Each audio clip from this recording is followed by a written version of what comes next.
So in this VN video editor tutorial, I will be showing you how to add transitions here on VN video editor. So if I have my clip right here that I maybe want to split up and add a transition, so if I wanted to add a transition right here, I'm going to go ahead and press split.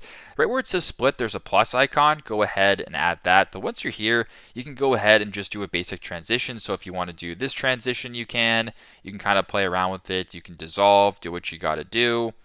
You can dissolve one, etc., whatever. You can shake it, do what you got to do. So I wanted to keep this transition right here, and if I were to play the video just like this, the transition that I just added is now in full effect where you split the clip. If you want to go ahead and change it, you can change it.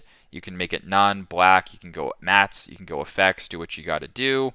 Just like this. So if I were to go ahead and you can subscribe this way, you can go ahead and zoom it in, etc. I don't have any money here, but you can go ahead and do this. Once again, I'll play it, and the transition is as follows. So pretty simple, pretty straightforward. That is how to add transitions here on VN Video Editor. Thanks again for watching, and hope this helps.